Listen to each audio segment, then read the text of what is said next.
Welcome everybody. This is our 7th class in JEE Mains previous year questions for chapter Oscillations of class 11th. Before this in series we have made 6 videos and all of those videos can be found on our YouTube channel. Again, name of channel is Point Basic and there is a dedicated playlist for these type of videos, so you can go to our channel's playlist section and find all videos which ever we have made related to this series and this chapter also. We have started similar series for NEET previous years, so you can also check those videos out. And again, if you find these videos useful, helpful, then do press the like button, share them as much as possible, and subscribe to our channel. When you share and subscribe, it helps a lot to grow us and to motivate us. Also, if you want to donate something, then you can scan these QR codes in front of your screen and donate us with whatever amount you want. It will help us to keep on making these videos.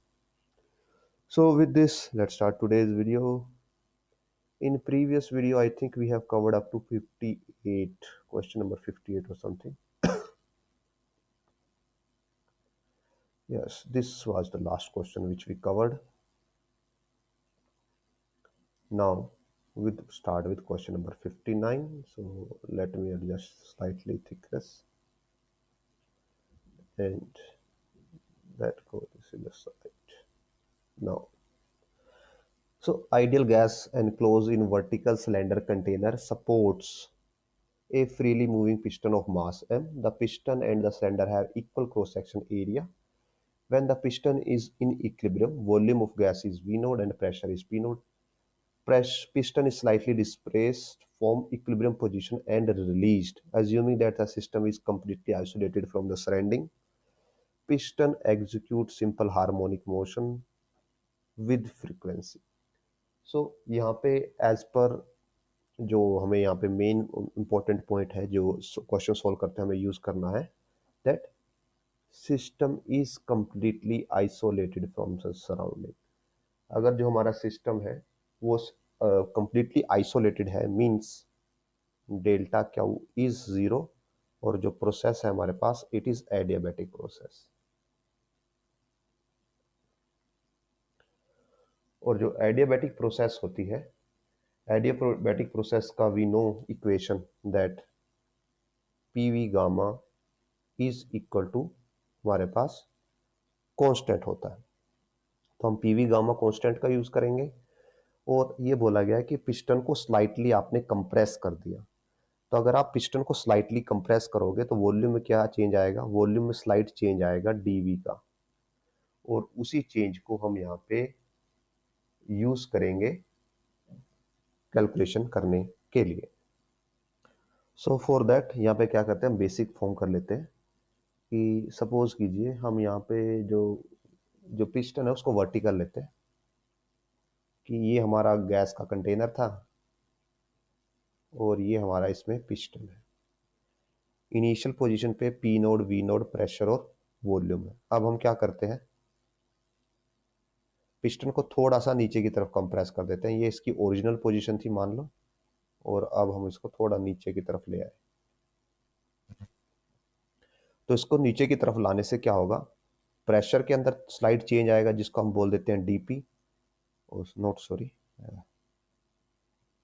अगर gas compress हुई है तो अंदर pressure increase होगा, तो यहाँ पे pressure हो जाएगा पी नोड प्लस डीपी, और वॉल्यूम डिक्रीज होगी सो वॉल्यूम हो जाएगी वी नोड माइनस डी. और हमने इसको कितना कंप्रेस किया है, अगर हम लेंथ की बेसिस पे देखें तो हमने इसको x कंप्रेस किया है.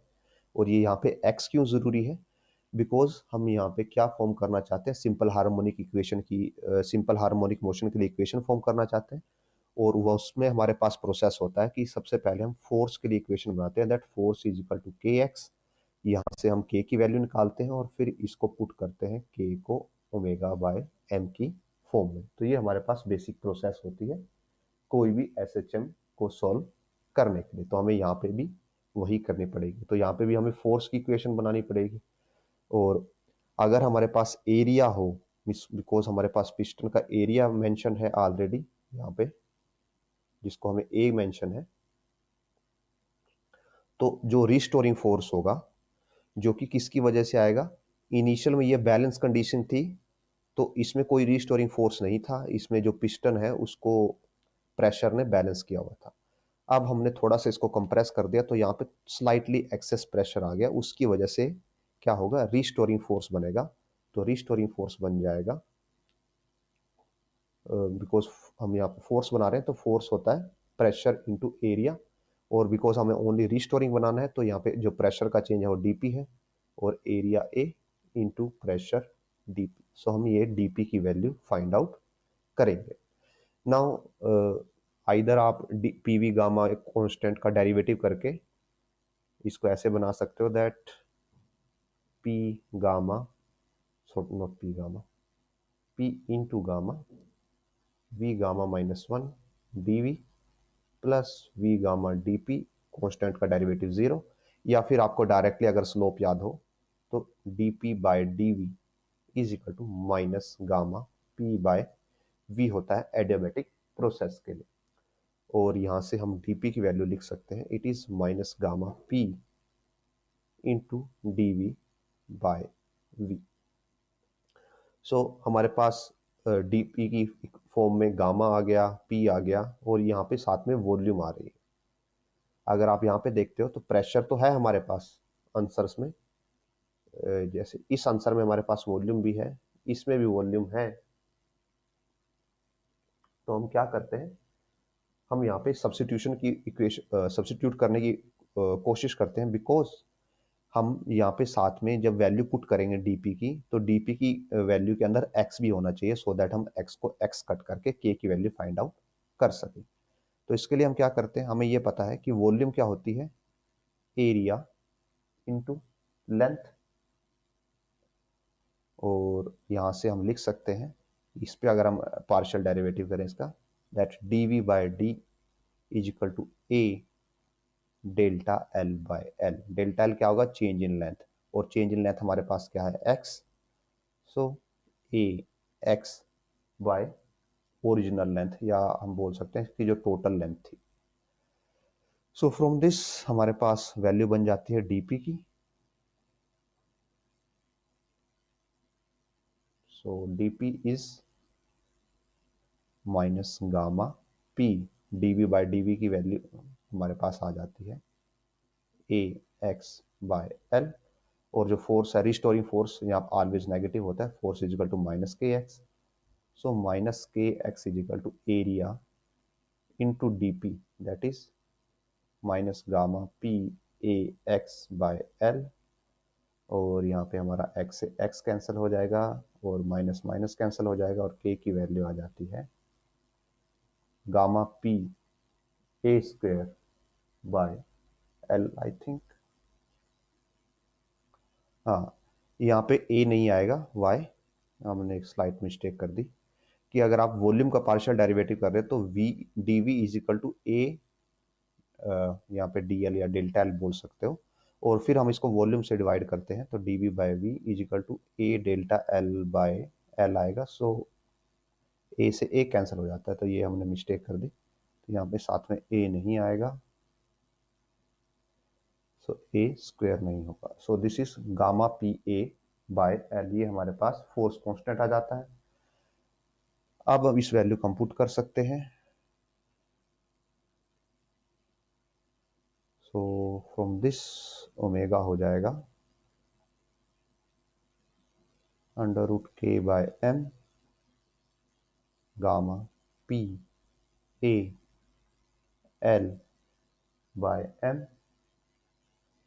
और बाकी की चीज़ों के लिए अब हम कर सकते हैं, अब यहाँ से हमें बिकॉज फ्रीक्वेंसी फाइंड आउट करनी है, I think, let me check, yes हमें फ्रीक्वेंसी फाइंड आउट करनी है। तो फ्रीक्वेंसी ओमेगा से हम कैसे बना सकते हैं, we have that omega is equal to 2 pi into frequency होता है, so it is equal to gamma P A by L M, और यहाँ से फ्रीक्वेंसी आ जाती है 1/2 pi gamma P A divided by L M. इसको कॉपी कर लेते हैं, ऊपर ले जाते हैं, और इज पॉसिबल कि इसमें स्लाइट चेंजेस हमें करने पड़ जाए as per the option given.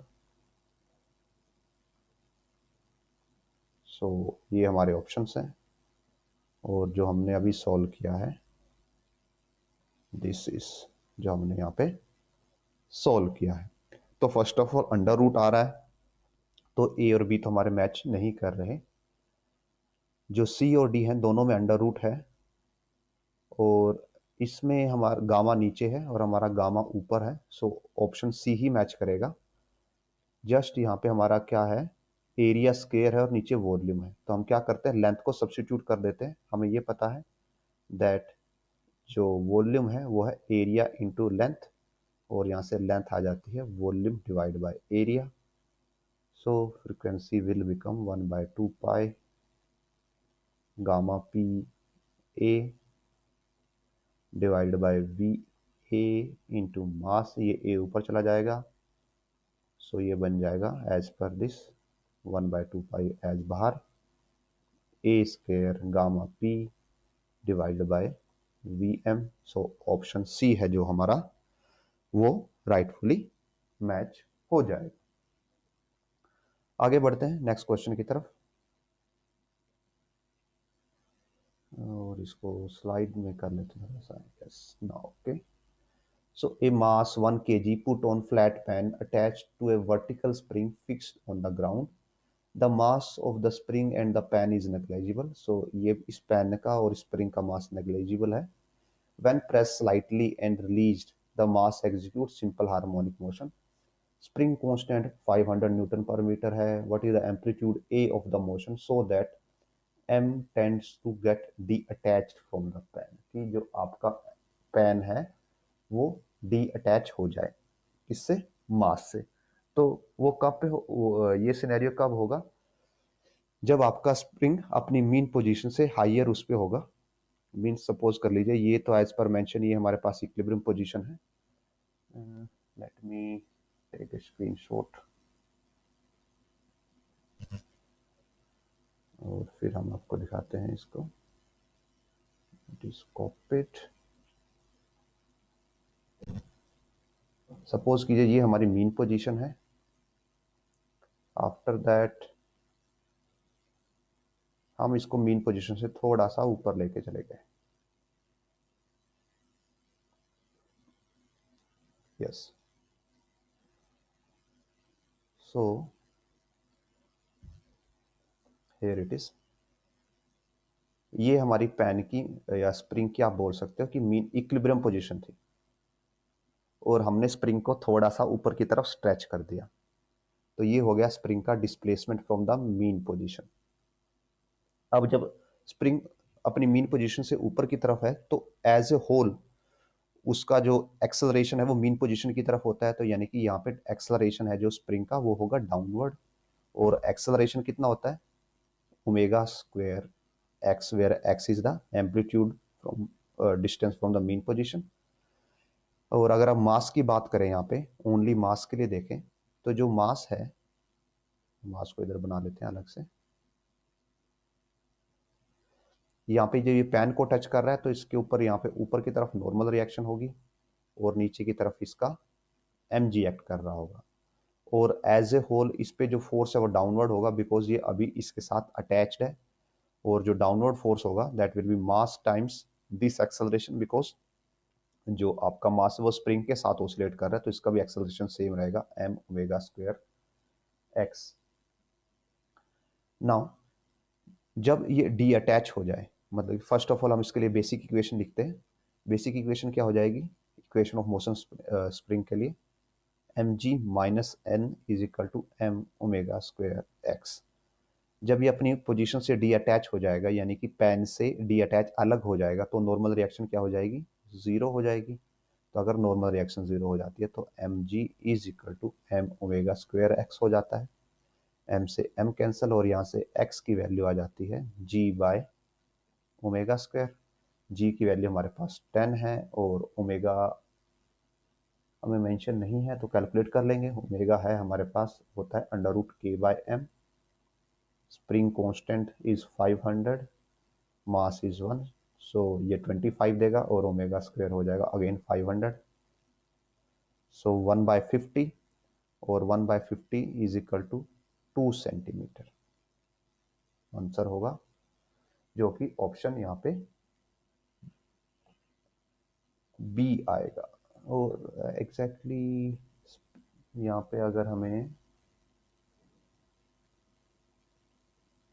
Take G is equal to 10 है, yes take G is equal to 10 mention है, तो ए की वैल्यू यहाँ पे 2 के इक्वल आ जाएगी।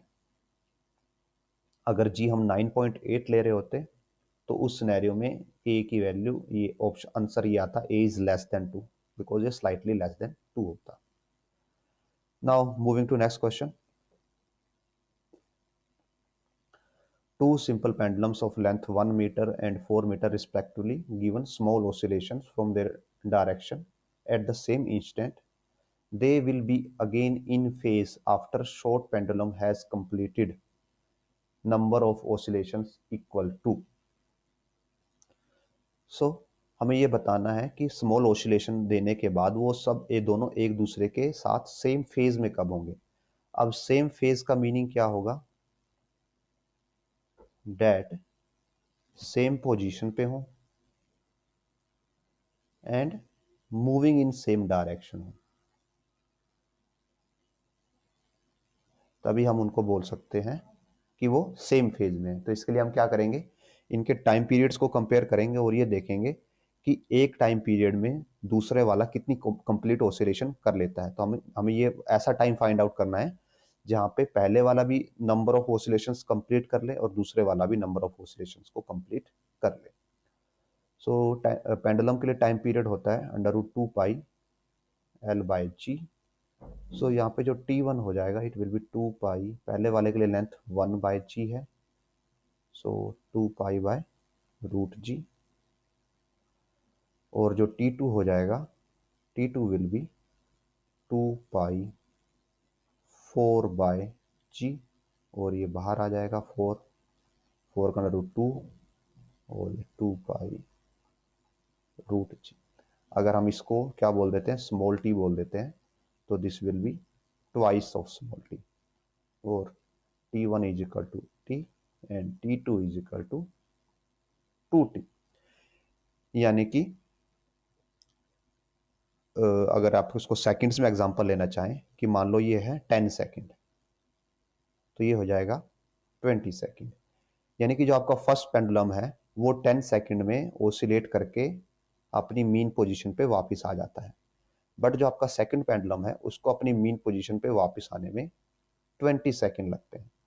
तो जब आपका सेकंड पेंडुलम अपनी मीन पोजीशन पे पहुंचेगा, उस दौरान आपका जो पहला पेंडुलम है वो अपनी 2 ऑसिलेशन पूरी कर चुका होगा, 10 सेकंड में फर्स्ट और सेकंड सेकंड में नेक्स्ट 10 सेकंड में सेकंड, 2 ऑसिलेशन पूरी कर चुका होगा। और यही पूछा गया है कि अपने फेज में जब वो आएंगे अगेन, तो जो शॉर्टर पेंडुलम है उसने कितनी ऑसिलेशन पूरी कर ली होंगी। तो जो शॉर्टर पेंडुलम है, और यहाँ पे देखिए दोनों अपनी इनिशियल पोजीशन पे पहुंच चुके होंगे 20 सेकंड के बाद, और 20 सेकंड के अंदर शॉर्टर पेंडुलम ने 2 ऑसिलेशन पूरी कर ली है। सो इसका आंसर होगा option A, that shorter pendulum has completed 2 oscillation. अगर बिगर पेंडुलम पूछा जाता तो 1 oscillation. Next question. Simple pendulum has significant amplitude up to a factor 1 by VE of the original only in the time period t is equal to 0 second to t is equal to tau second, when t may be called average life of the pendulum. When a spherical bob of the pendulum suffers a retardation due to viscous drag proportional to its velocity with b as a constant of proportionality, the average lifetime of the pendulum in second is। सो हमें यहाँ पे क्या बताना है कि इसका pendulum का average life time कितना होगा। और एवरेज लाइफ टाइम के लिए ऊपर डेफिनेशन गिवन है कि अगर पेंडुलम का एम्पलीट्यूड 1/e ऑफ ओरिजिनल है तो इस टाइम को हम क्या बोल सकते हैं, उसका एवरेज टाइम बोल सकते हैं। सो हमें यहाँ पे हमें बेसिक डैम्पिंग इक्वेशन यूज करनी है, और डैम्पिंग इक्वेशन हमारे पास क्या होती है, that A is equal to A naught e raised to power minus bt by 2m। ये हमारे पास डैम्पिंग इक्वेशन होती है और इसी का हम यूज करेंगे क्वेश्चन को सोल्व करने के लिए। सो जो एम्पलीट्यूड है it is 1/e, so a/e is equal to a naught e minus b tau, ये है हमारे पास एवरेज टाइम बाय 2m, ये कैंसिल हो जाएगा, यहाँ पे 1/e बचेगा और दोनों साइड का अगर हम ln ले लें, so ln of 1/e is equal to ln of e raise to power b tau m by 2m। This will give us ln1 0 होता है माइनस ln e जो कि हमें -1 देगा is equal to minus b tau by 2m, minus से minus cancel हो जाएगा और यहाँ से टाउ की वैल्यू आ जाएगी 2m b। सो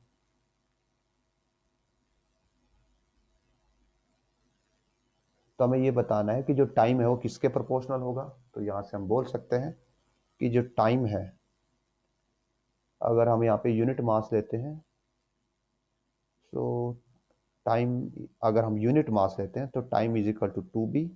अगर प्रोपोर्शनलिटी की पूछा जाए, सो यहाँ पे ये नहीं पूछा गया कि टाइम किसके प्रोपोर्शनल होगा। अगर प्रोपोर्शनल पूछा जाता तो हम लिखते हैं कि टाइम प्रोपोर्शनल है 1/b, तो ऑप्शन सी राइट हो जाता। बट यहाँ पे इक्वल पूछा गया है कि किसके इक्वल होगा।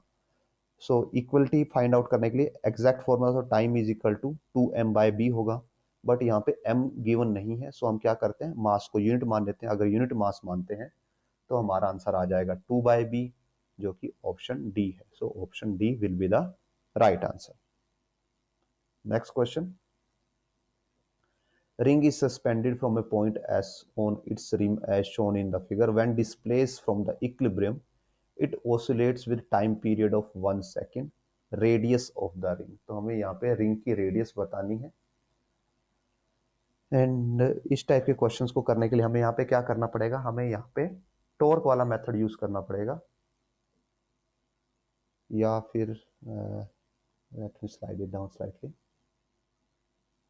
तो इस क्वेश्चन में जो हमारी प्रोसेस होगी उसमें हम क्या करेंगे, first of all small displacement के लिए हम टॉर्क फाइंड आउट करेंगे और टॉर्क को c इंटू थीटा करेंगे, तो यहाँ से हमारे पास c आ जाएगा। और then we can find omega as omega is given by c by movement of inertia. और मूवमेंट ऑफ इनर्शिया बिकॉज यहाँ पे ओसिलेशन का पॉइंट है जो s है, रिंग s पॉइंट के अराउंड ओसिलेट हो रही है, तो यहाँ पे मूवमेंट ऑफ इनर्शिया भी हम रिंग का s के अराउंड ही लेंगे। सो first of all I S calculate कर लेते हैं। आई एस रिंग का, अगर आप क्रॉस के अराउंड मूवमेंट ऑफ इनर्शिया निकालते तो ये एम आर स्क्वायर आता है, और एस के अराउंड निकालोगे तो एम आर स्क्वायर उसमें एडिशनल ऐड हो जाएगा। So total movement of inertia will be 2mr square, where R is the radius of the ring. Now ये हमारे पास रिंग की इनिशियल पोजीशन है। अब हम क्या करते हैं, रिंग को थोड़ा सा अपनी पोजीशन से साइड कर देते हैं सो दैट इसको स्मॉल एंगल डिस्प्लेसमेंट मिल सके। ये रिंग की डिस्प्लेस पोजीशन है।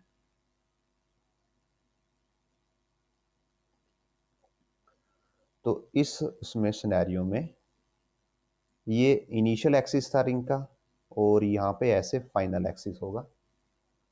इसको अगर हम बी माने, इसको ए माने, और ये हमारा हो जाएगा स्मॉल एंगल डेल्टा थीटा या theta.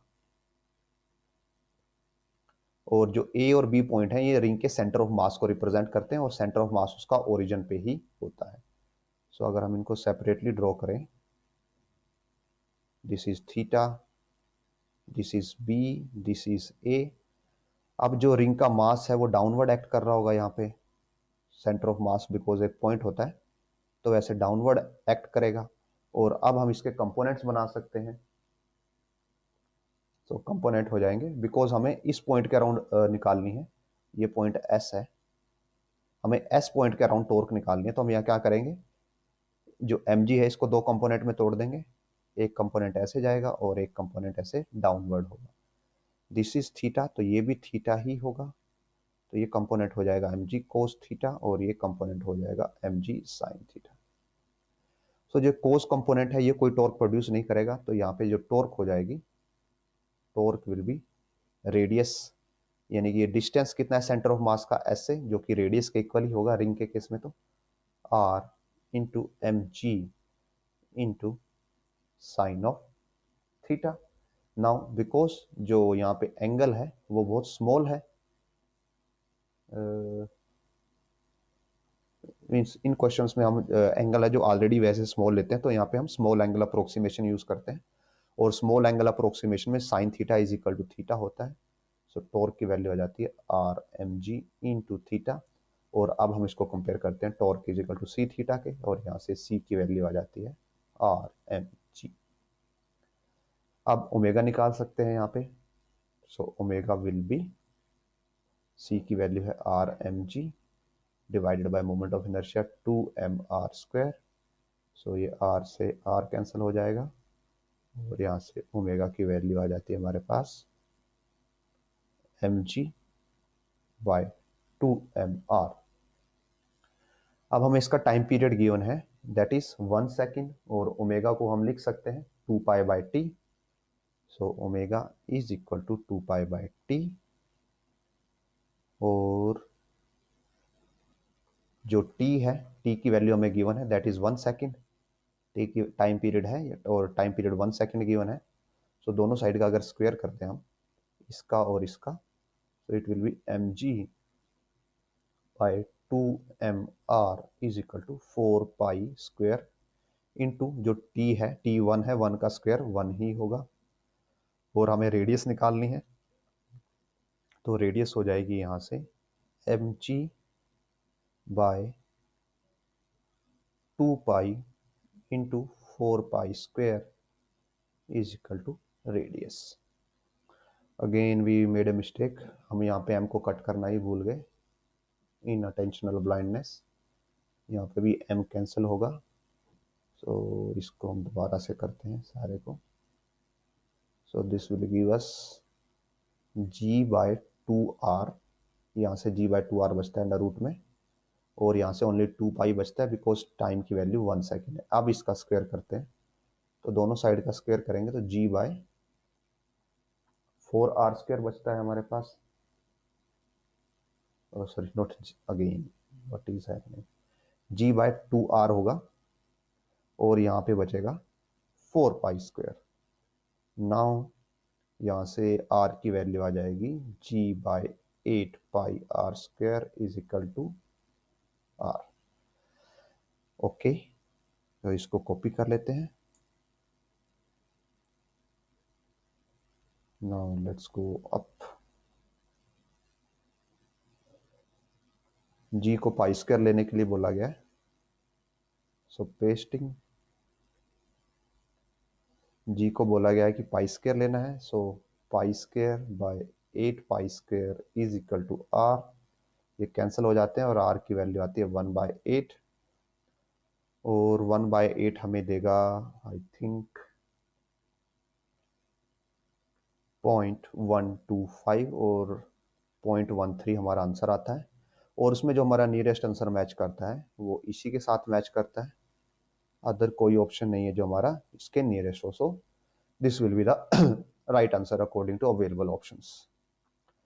Now next question, a wooden cube density given है d of side L float in a liquid of density rho with upper and lower surfaces horizontal. If the cube pushed slightly down and released, it performs simple harmonic motion of the period t। तो हमें यहाँ पे again simple harmonic motion के लिए time period calculate करना है। सो ये हमने क्वेश्चन को साइड में कर दिया है। Now start. So basic question है, अज्यूम कर लेते हैं ये हमारा कंटेनर है जिसके अंदर लिक्विड है, और इसके अंदर ये कोई वुडन बॉक्स है।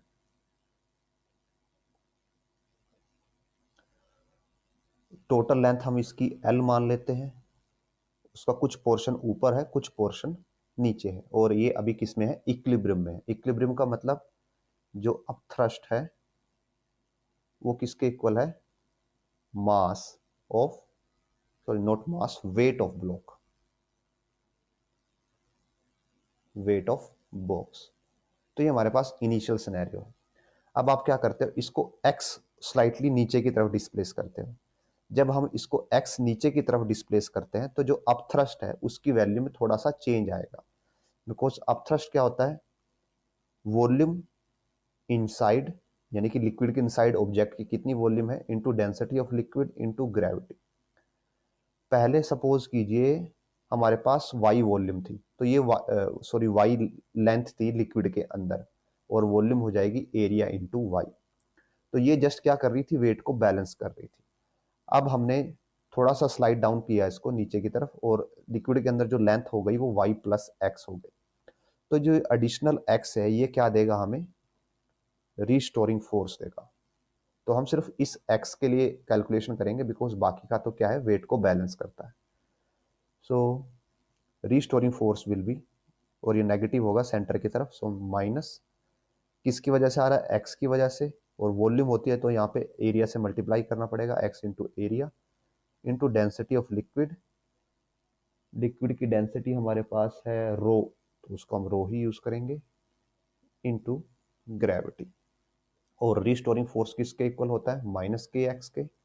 दोनों को कंपेयर करते हैं यहाँ से, तो के की वैल्यू आ जाती है ए रो जी, और ओमेगा की वैल्यू आ जाएगी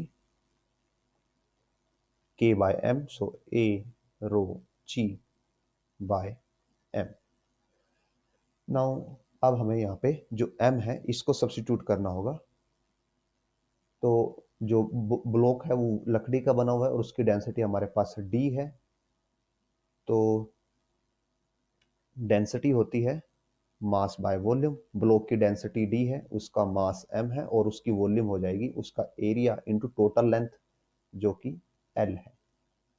सो m की वैल्यू आ जाती है DAL, यहाँ पे पुट कर देंगे A rho G DAL, area से एरिया कैंसिल, और ये हमारे पास बचता है rho G by DL।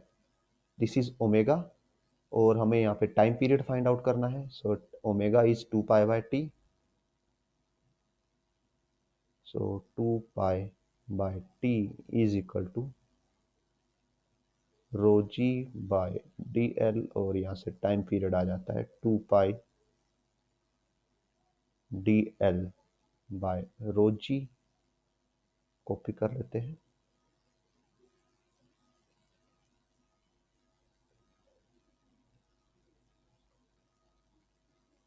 Paste,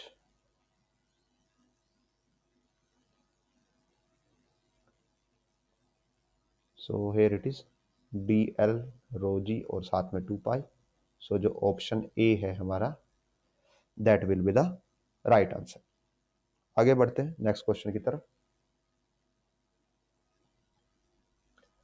If x, v and a denotes displacement, velocity, acceleration of the particle executing simple harmonic motion with time period t, then which of the following does not change with time? तो ये बताना है कि कौन सी quantity है जो time के साथ चेंज नहीं होती।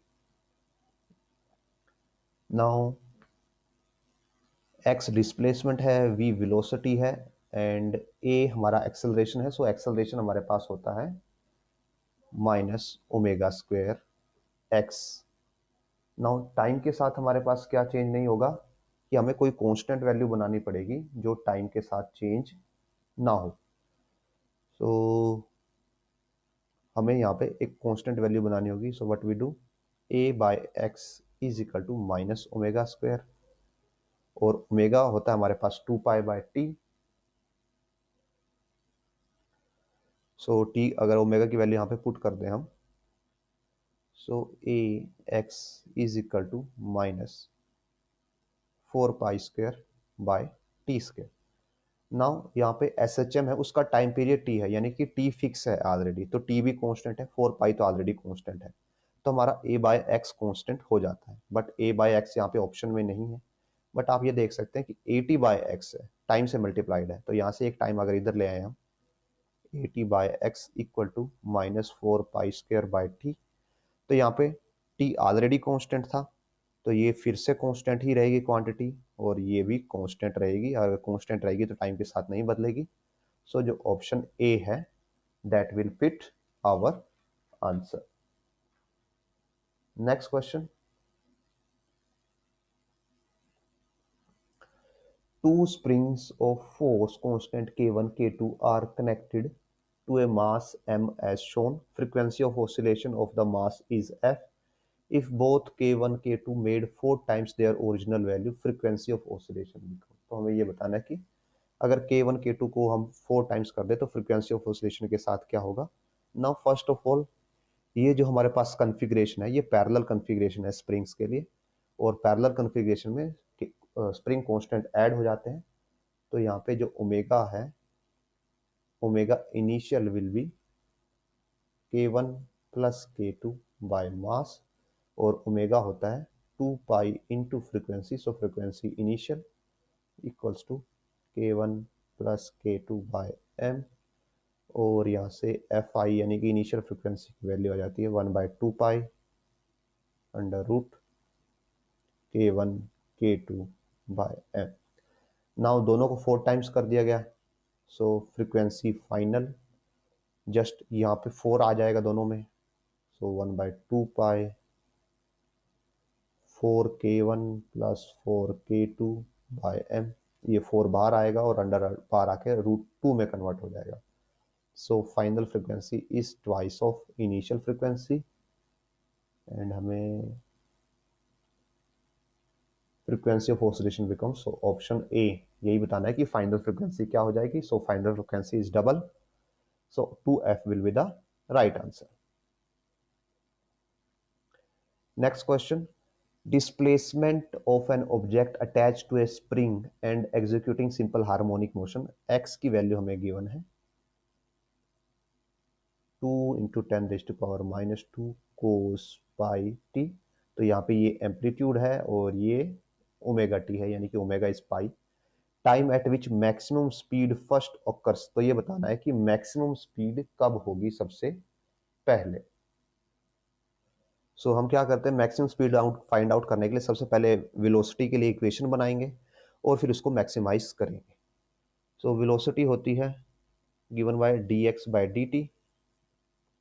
तो इसका डेरिवेटिव करेंगे हम 2 इंटू 10⁻⁻², और ये कोज है, कोज का डेरिवेटिव हो जाएगा माइनस साइन पाई टी, और पाई टी का डेरिवेटिव पाई हो जाएगा. So velocity is given by -2 pi 10⁻² sine pi T, और this is value for velocity.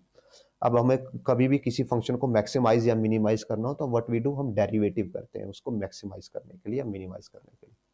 So velocity की मैक्सिमम वैल्यू फाइंड आउट करने के लिए हम क्या करेंगे, यहाँ पे वेरिएबल टाइम है. So what we do, dv by dt को हम 0 के इक्वल पुट करेंगे. So first of all dv by dt हो जाएगा हमारे पास, अगेन इसका डेरिवेटिव होगा, और यहाँ पे ये तो कांस्टेंट है, साइन का डेरिवेटिव हो जाएगा कोस पाई टी, और पाई बाहर आएगा. सो this will become -2 pi square 10⁻² and cos pi T. अब जब इसको 0 के इक्वल पुट करेंगे सारे को, तो ये तो ऑलरेडी 0 में चला जाएगा, तो हमारे पास आता है कि कोस पाई टी इज इक्वल टू 0. अब ये फाइंड आउट करना है कि हमें कोस है जो कब कब 0 होगा. तो जो कोस का ग्राफ होता है वो कुछ ऐसा होता है.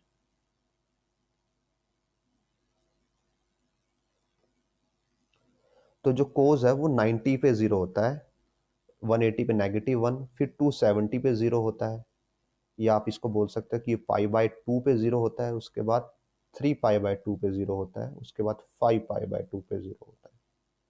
तो इस टाइप के बिहेवियर को लिखने के लिए हम क्या लिख सकते हैं, दैट जो पाई टी है इन टर्म्स ऑफ रेडियन वो हमारे पास क्या हो जाएगा, n plus half into pi, where n can take any value from 0, 1, 2, 3, 4, 5.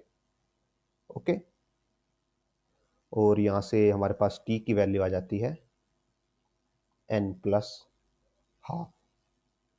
सो सबसे ये पूछा गया है कि maximum speed, time at which maximum speed first occur, सबसे पहले कब होती है. तो सबसे पहले के लिए हम क्या करेंगे, n की वैल्यू 0 पुट करेंगे क्योंकि हमें सबसे अर्लीस्ट चाहिए. तो अर्लीस्ट के लिए t की वैल्यू हो जाएगी हाफ और 0.5 सेकेंड, जो कि यहाँ पे ऑप्शन नंबर बी होगा. ओके और अगर आप इसको इतना प्रोसेस नहीं करना चाहते तो जस्ट आप ऐसे भी देख सकते हो कि अगर इस फंक्शन को मैक्सिमम होना है तो ये वैल्यू ऑलरेडी फिक्स्ड है, तो इसको मैक्सिमम होना चाहिए। और साइन कब मैक्सिमम होता है? 90 डिग्री पे, यानी कि ये वाला एंगल कितना होना चाहिए? 90 के इक्वल होना चाहिए, यानी कि π/2 रेडियन के इक्वल होना चाहिए। और यहाँ से जस्ट आप कंपेयर करके t इक्वल टू हाफ निकाल सकते हो। बट ये एक प्रॉपर प्रोसेस नहीं है, इससे आपके मिस्टेक होने के चांसेस रहते हैं। ये एक प्रॉपर वर्किंग मेथड है जहाँ पे आप फंक्शन लेते हो, उसका डेरिवेटिव करते हो, उसको जीरो के इक्वल पुट करके वहां से पॉइंट की वैल्यू निकालते हो कि कब मैक्सिमा कब मिनिमा आपको मिलने वाला है। So this is the right process. Now next question. Bob of a simple pendulum is a spherical hollow ball filled with water. A plugged hole near the bottom of the oscillating bob gets suddenly unplugged. During the observation till water is coming out, time period will be. So यहाँ पे आपके पास कुछ ऐसा scenario है।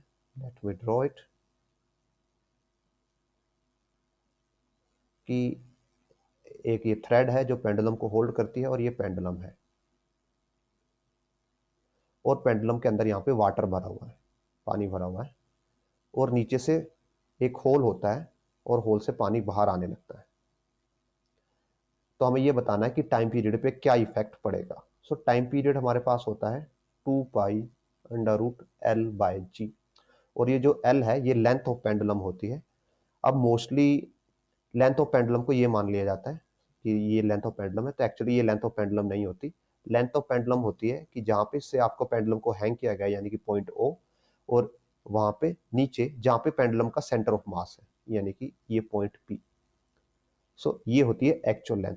अब जैसे जैसे आपका वाटर बाहर आएगा तो ये आपका सेंटर ऑफ मास नीचे की तरफ शिफ्ट होता जाएगा, और ये डिस्टेंस OP का इंक्रीज होता जाएगा, यानी कि लेंथ इंक्रीज होती जाएगी तो टाइम पीरियड भी इंक्रीज होता जाएगा। और जैसे ही पूरा का पूरा पानी बाहर चला जाएगा, जो आपका ये पेंडुलम बॉब है इसके अंदर कोई पानी नहीं बचेगा, इसका सेंटर ऑफ मास अगेन इसकी ओरिजिनल पोजीशन पे चला जाएगा, बिकॉज ये अब एम्प्टी होलोस्फेयर है और उसका सेंटर ऑफ मास उसके सेंटर में लाई करता है। और फिर से L ओरिजिनल वैल्यू पे आ जाएगी और टाइम पीरियड फिर से ओरिजिनल वैल्यू पे ही आ जाएगा। सो इस सिनेरियो में पहले लेंथ बढ़ेगी, इफेक्टिव लेंथ पहले इंक्रीज होती जाएगी और फिर ओरिजिनल वैल्यू पे आ जाएगी, यानी कि टाइम पीरियड पहले आपका बढ़ेगा, first increase and then decrease to original value, जो यहाँ पे हमारे पास ऑप्शन बी होगा। Now let's move to next question. Simple pendulum की इक्वेशन हमें गिवन है, तो ये बताना है कि टाइम पीरियड कितना होगा यहाँ पे। सो अगर आपके पास इस टाइप की इक्वेशन है तो we already know that d² dt² plus यहाँ पे हमारे पास होता है ω² इज इक्वल टू 0 होता है। ये पेंडुलम की SHM की इक्वेशन होती है, तो यहाँ से अल्फा इज इक्वल टू ω² आएगा और अल्फा का रूट ओमेगा होगा, और omega is equal to 2π/t होता है, और यहाँ से t आ जाता है 2π/√α, जो कि ऑप्शन ए होगा। Moving to next question. Bob of a simple pendulum execute SHM in water with time period t, while the time period in bob in air is t node. Neglecting frictional force of water and given density of water, relationship बताना है T node and T और T node में क्या true होगा। अब देखिए यहाँ पे क्या बोल दिया गया है, फ्रिक्शनल फोर्स ऑफ वाटर को नेग्लेक्ट कर दिया गया है, यानी कि हमने किसको नेग्लेक्ट कर दिया है? हमने डैम्पिंग को, not damping, damping is neglected. तो अगर हमने डैम्पिंग नेग्लेक्ट कर दी है, इसका मतलब है यहाँ पे जो ओनली फोर्स एक्टिंग है वाटर के अंदर बॉब के ऊपर, दैट इज अप थ्रस्ट। और अप थ्रस्ट की वजह से क्या हो रही है, जो ग्रेविटी होती है गेटिंग मॉडिफाइड। कैसे? जो टाइम पीरियड होता है हमारे पास सिंपल पेंडुलम का, that is given bye √2πL/g। अब अगर यहाँ पे कोई अपथ्रस्ट आ जाए तो g की वैल्यू, इफेक्टिव g की वैल्यू डिक्रीज हो जाती है, उसकी वजह से टाइम पीरियड में चेंज आ जाता है। सो हमें यही देखना है कि अपथ्रस्ट कितना है और उसकी वजह से जी में कितना चेंज आता है।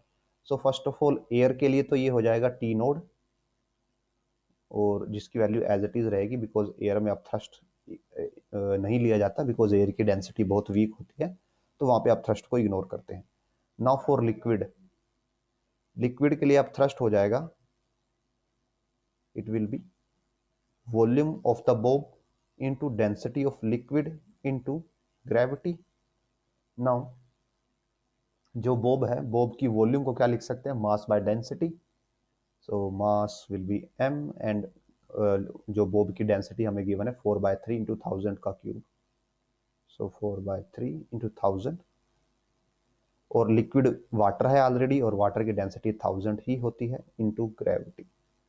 सो 1000 से 1000 कैंसिल, और यानी कि अपथ्रस्ट हमारे पास कितना है, 3/4 ऑफ mg, यानी कि ये ऊपर की तरफ लग रहा होगा। अगर ये आपका ऐसा पेंडुलम बोब है तो इस पे ये वाला फोर्स 3/4 mg ऊपर की तरफ लग रहा है, और mg डाउनवर्ड है, तो नेट इफेक्टिव फोर्स इसका हो जाता है 1/4 ऑफ mg, और यहाँ पे आप बोल सकते हो कि मास इंटू g/4। ये हो गई आपकी मॉडिफाइड ग्रेविटी या new gravity. So in water जो हमारे पास T1 हो जाएगा, it will be 2 pi length as it is, और मॉडिफाइड ग्रेविटी है g/4, और 4 ऊपर आ जाएगा, 4 बाहर आएगा तो 2 बनेगा, 2 पाई इंटू L/g, और ये सारा T नोड है। सो T1 is twice of T node.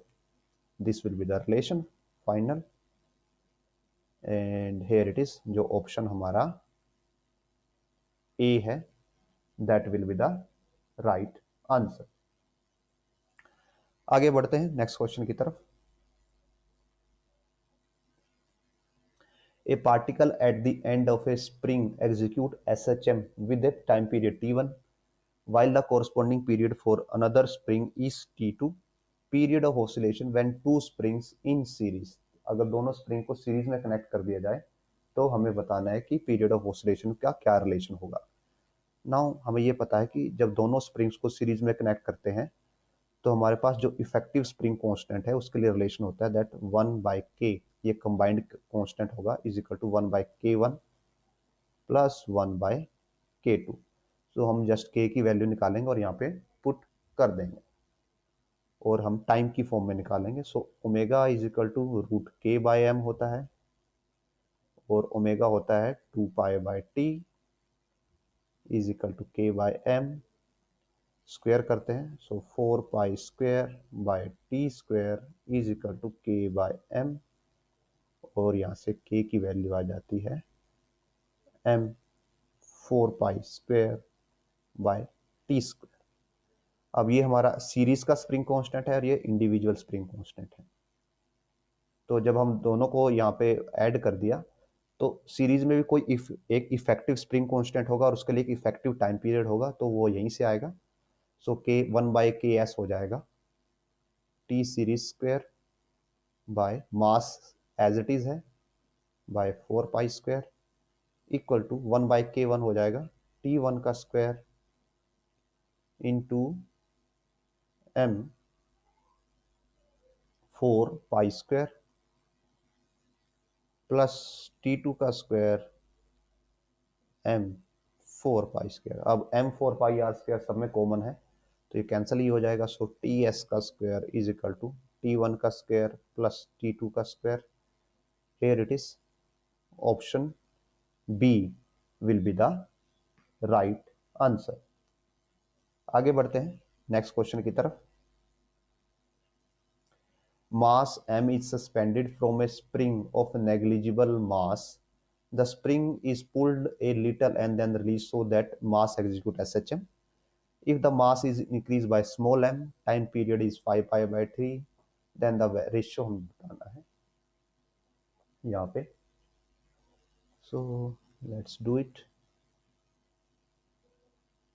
Because यहाँ पे स्प्रिंग वाली ऑसिलेशंस हो रही हैं तो हमारे पास ओमेगा अगेन इज k/m, और omega is 2 pi is equal to K by M, और टी की वैल्यू यहाँ से आ जाती है 2 पाई एम बाय के। सो और यहाँ पे कैपिटल एम लेने हैं हम स्टार्टिंग में।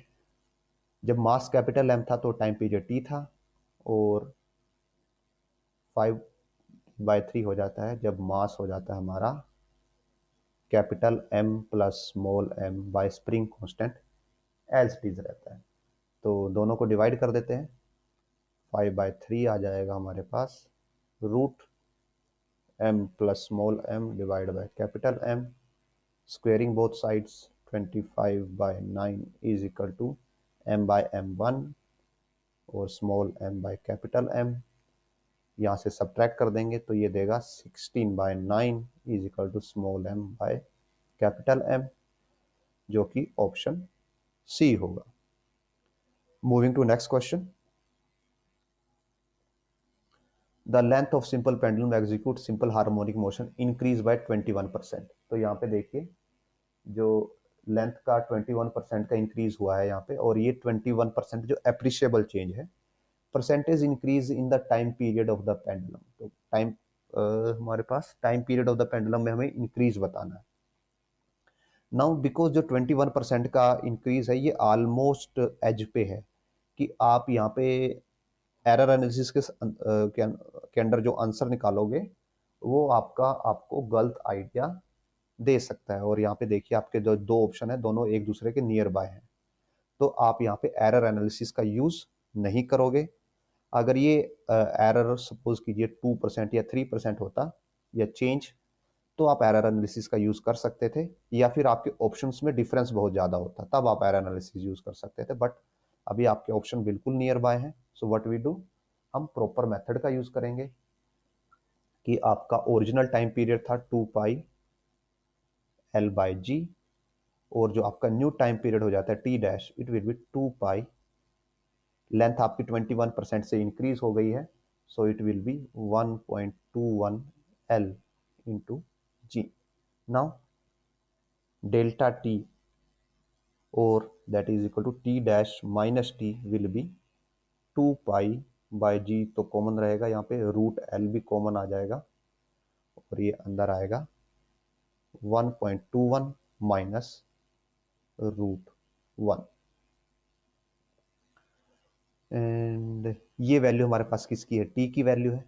टी इज अंडर रूट 2 साथ में यहाँ पे सॉरी अंडर जी भी अंडर रूट में ही आएगा, 2 पाई अंडर रूट एल और अंडर रूट जी टी के इक्वल होता है। सो टी डैश, और ये डेल्टा टी था तो डेल्टा टी बाई टी हमारे पास आ जाता है अंडर रूट 1.21 माइनस 1, और ये होता है हमारे पास 0.1, इसका अंडर रूट लेके दिस इज 1.21 को आप लिख सकते हो 121/100, और अंडर रूट लेते हो तो 11/10, और दैट इज 1.1।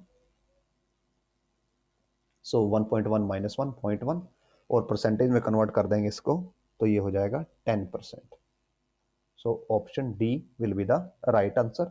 अगर आप यहाँ पे एरर एनालिसिस का यूज करेंगे तो आप मिस्टेक कर सकते हैं, उस सिनेरियो में आंसर आएगा 10.5%, तो आप राउंड ऑफ करके उसको 11 भी कर सकते हैं, तो जो कि गलत होगा। तो जब भी एरर या चेंज ज़्यादा हो 10% से, तो आप हमेशा नॉर्मल मेथड से सोल्व कीजिए क्वेश्चन को। Now let's move to next question. Spring has time period T cut into n equal parts, then the time period बताना है कि अगर n इक्वल पार्ट्स में कर दिया तो टाइम पीरियड क्या होगा। So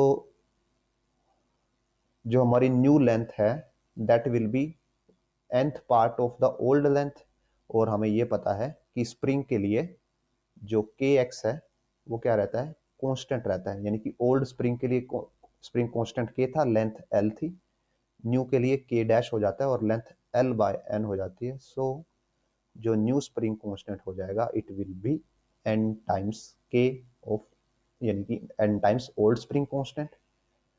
and now going to time period, time period के लिए फॉर्मूला होता है स्प्रिंग वाले केस में 2 पाई m/k, बिकॉज जो आपका k है वो n टाइम्स बढ़ गया है तो आपका टाइम पीरियड भी क्या हो जाएगा अंडर रूट n टाइम्स, यानी कि t dash will be 2 pi m/n k, और दिस विल बी t/√n, जो कि ऑप्शन बी होगा।